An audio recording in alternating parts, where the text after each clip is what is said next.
지난 몇 년간 30배 넘게 폭등한 엔비디아를 두고 투자자들의 의견이 극명하게 갈렸습니다. 이건 버블이야, 곧 터진다는 사람들과 역사상 최대의 혁명이다, 안 사면 바보라는 사람들이 매일 논쟁을 벌이고 있죠. 2019년에 10만원어치 샀다면 지금 300만원이 넘게 된 이 주식. 더 놀라운 건 많은 사람들이 여전히 더 오른다고 믿으며 계속 사들이고 있다는 사실입니다. 대체 무슨 일이 벌어지고 있는 걸까요? 이건 정말 인류 역사를 바꿀 혁명일까요? 아니면 2000년 닷컴 버블처럼 언젠가 터질 거품일까요? 오늘은 엔비디아를 둘러싼 투자자들의 심리를 파헤쳐 보겠습니다. 왜 사람들은 이 주식에 이렇게 열광하고 또 두려워할까요? 2025년 3월 18일 실리콘밸리의 심장 산호세. 수천 명이 모인 SAP 센터에 검은 가죽 재킷을 입은 한 남자가 등장했습니다. 엔비디아 CEO 젠슨 황이었죠. 그는 손에 작은 칩 하나를 들고 이렇게 선언했습니다. 컴퓨팅의 새로운 시대가 시작됐다고 말이에요. 그날 발표 내용은 기술적으로는 복잡했지만 핵심은 간단했습니다. AI가 이제 스스로 생각하고 판단하고 심지어 물리 법칙까지 이해하기 시작했다는 거죠. 그리고 그 모든 AI를 돌리려면 엔비디아의 칩이 필요하다는 겁니다. 전 세계 데이터 센터 시장이 1조 달러, 하나로 1,400조 원 규모로 커질 거라고 했어요. 발표가 끝난 후 시장 반응은 의외였습니다. 주가는 오히려 하락했죠. 하지만 이것이 오히려 투자자들 사이의 논쟁을 더욱 격화시켰습니다. 바로 이 지점에서 우리는 첫 번째 심리 현상을 발견할 수 있습니다. 확증 편향입니다. 확증 편향이란 자기가 믿고 싶은 정보만 받아들이는 심리를 말하죠. 엔비디아에 투자한 사람들은 긍정적인 뉴스만 보이고 위험 신호는 무시하게 됩니다. AI 시장 1,400조 원이라는 말만 들리고 그중 엔비디아가 얼마나 가져갈 수 있을까라는 질문은 건너뛰는 거예요. AI가 물리 법칙을 이해한다는 말에 감탄하지만 그래서 당장 수익이 얼마나 늘까는 따져보지 않죠. 이미 산 사람들은 자기 판단이 옳았다는 증거만 찾게 됩니다. 그래야 마음이 편하니까요. 두 번째 심리는 FOMO, 즉 놓칠 것에 대한 두려움입니다. Fear of missing out. 의 약자죠. 주변에서 나 엔비디아로 30% 벌었어 라는 말을 들으면 어떤 기분이 들까요? 부럽죠. 그리고 동시에 불안해집니다. 나만 뒤처지는 건 아닐까? 지금이라도 사야 하는 거 아닐까? 이런 생각이 머릿속을 가득 채웁니다. FOMO는 이성적 판단을 마비시킵니다. 재무제표를 분석하거나 적정 주가를 계산하는 대신 그냥 일단 사고 보자는 심리로 이어지죠. 특히 SNS 시대에는 이 현상이 더욱 강력합니다. 누군가 엔비디아 수익 인증샷을 올리면 수천 명이 그걸 보고 자극을 받으니까요. 세 번째는 군중 심리입니다. 많은 사람이 한 방향으로 움직이면 그게 옳은 것처럼 느껴지는 거죠.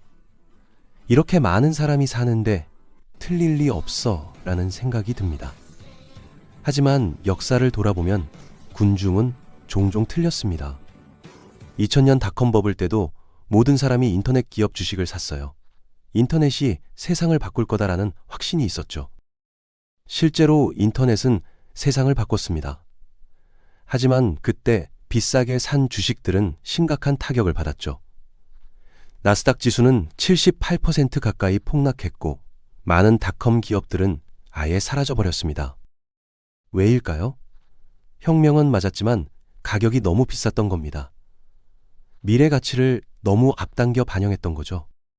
지금 AI 열풍도 비슷한 패턴을 보이고 있습니다. AI가 세상을 바꾸는 건 맞아요. 하지만 그게 엔비디아 주가가 지금 당장 이 가격이어야 한다는 걸 정당화하지 못합니다. 네 번째 심리는 권위에 대한 복종입니다. 젠슨 황이라는 인물이 만들어낸 효과죠. 그는 항상 검은 가죽 재킷을 입고 나타납니다. 마치 스티브 잡스의 검은 터틀락처럼 그만의 상징이 됐죠. 이건 단순한 패션이 아닙니다. 브랜딩 전략입니다. 일관된 이미지는 신뢰를 만들고 신뢰는 추종자를 만들어내니까요. 사람들은 젠슨 황을 보며 저 사람이 말하면 틀림없다고 생각하게 됩니다. 그의 발표는 객관적 분석이 아니라 신앙처럼 받아들여지죠. 하지만 잠깐 냉정해져 봅시다. 그는 엔비디아의 CEO입니다. 주가가 오르면 가장 이득을 보는 사람이죠. 그가 우리 칩 시장이 축소될 겁니다라고 말할 리 없습니다. 당연히 가장 긍정적인 전망을 내놓을 수밖에 없어요. 다섯 번째는 매몰 비용의 오류입니다. 이미 산 사람들이 빠지기 어려운 이유죠. 나 이미 1억 넣었는데 지금 팔면 손해야 라는 생각이 듭니다. 그래서 계속 버티고 심지어 물타기까지 하게 되죠. 하지만 이건 잘못된 판단입니다. 과거에 얼마를 넣었는지는 중요하지 않아요. 중요한 건 지금 이 가격에 새로 살 것인가입니다. 만약 현금 1억이 있는데 지금 엔비디아를 살 생각이 없다면 이미 갖고 있는 주식도 팔아야 맞는 겁니다. 그런데 사람들은 이미 투자한 돈과 시간이 아까워서 잘못된 판단을 계속 이어갑니다. 자, 그럼 이제 중요한 질문을 던져봅시다. 엔비디아는 정말 버블일까요? 아니면 혁명일까요? 먼저 버블이라고 보는 측의 근거를 살펴보겠습니다. 첫째, 밸류에이션이 너무 높다는 지적입니다. PER 즉 주가 수익 비율이 50배를 넘나들고 있어요. 쉽게 말하면 1년에 벌어들이는 순이익의 50배 가격에 팔리고 있다는 뜻이죠. 정상적인 기업은 보통 15에서 20배 정도입니다. 물론 성장 기업은 높게 평가받을 수 있어요. 하지만 50배면 앞으로 몇십 년간 엄청난 성장을 계속해야 정당화됩니다. 둘째, 경쟁자들이 나타나고 있습니다. AMD, 인텔은 물론이고 구글, 아마존, 심지어 테슬라까지 자체 AI 칩을 개발 중이에요. 지금은 엔비디아가 독점하고 있지만 5년 후에도 그럴 거라는 보장은 없습니다. 경쟁이 치열해지면 이익률은 떨어지게 돼 있죠. 셋째, 역사적 패턴입니다. 모든 산업혁명기에는 거품이 있었어요. 철도 열풍 때도 인터넷 부 때도 그랬습니다. 혁명은 실제로 일어났지만 그 과정에서 주가는 폭락과 급등을 반복했죠. 지금도 비슷한 사이클을 밟고 있을 수 있습니다. 넷째, 금리 문제입니다. 상상해보세요. 친구가 제안합니다. 지금 5천만 원 빌려주면 10년 후에 1억 돌려줄게. 금리가 1%일 때는 좋은 제안이에요. 은행에 넣어봤자 10년 후 5,500만 원 정도밖에 안 되니까 친구한테 빌려주는 게 훨씬 낫죠. 하지만 금리가 7%로 올라가면 은행에 넣기만 해도 10년 후 거의 1억 가까이 됩니다. 그럼 친구 믿고 10년 기다릴 필요가 있을까요? 엔비디아 투자도 똑같습니다.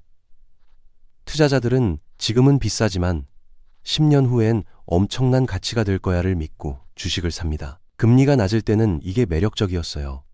다른 데 투자해봤자 수익이 별로니까요. 하지만 금리가 높아지면 굳이 위험한 주식 말고 안전한 채권으로도 괜찮은 수익을 낼 수 있는데 라고 생각하게 됩니다. 게다가 기업도 돈 빌리는 비용이 비싸져서 성장하기 어려워지죠.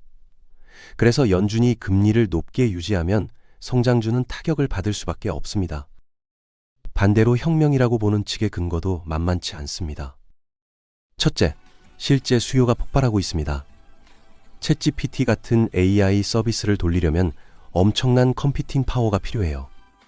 오픈 AI, 구글, 메타, 마이크로소프트가 모두 데이터 센터에 수십조 원을 쏟아붓고 있습니다.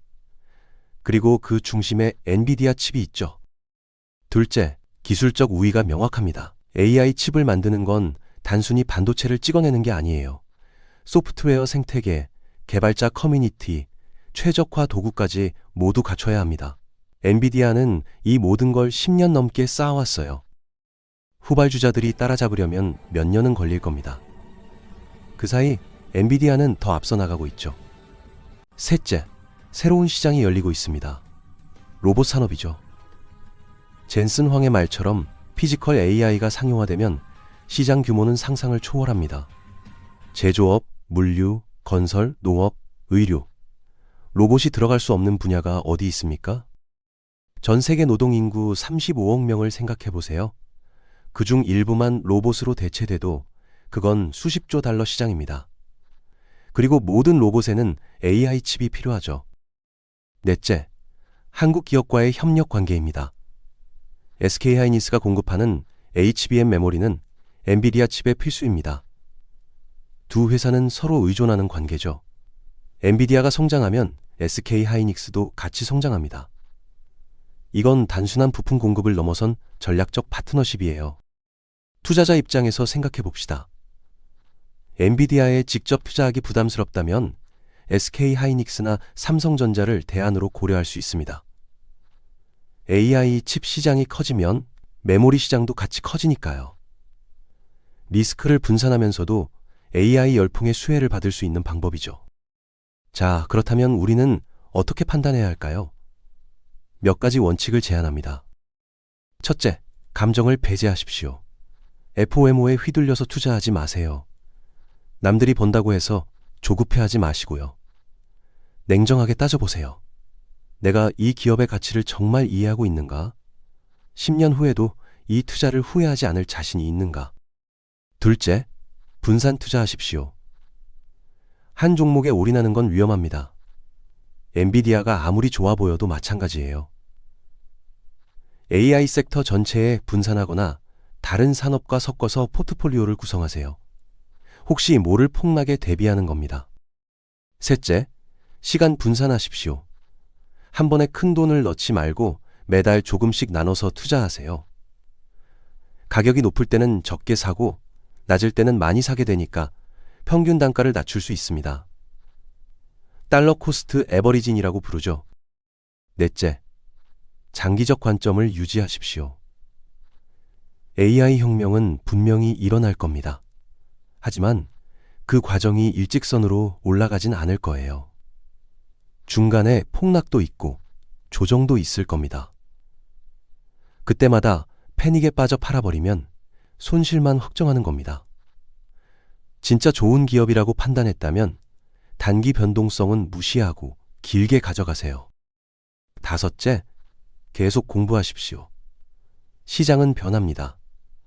오늘의 정답이 내일도 정답이라는 보장은 없어요. 엔비디아의 경쟁 상황, 기술 발전 속도, 규제 환경 변화를 계속 모니터링하세요. 새로운 정보가 들어오면 판단을 업데이트할 준비를 하세요. 결론을 내리겠습니다. 엔비디아는 버블일까요? 혁명일까요? 정답은 둘 다일 수 있습니다.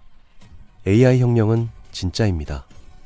하지만 그 과정에서 가격 거품도 생길 수 있죠. 100년 전 전기혁명 때를 떠올려 보세요.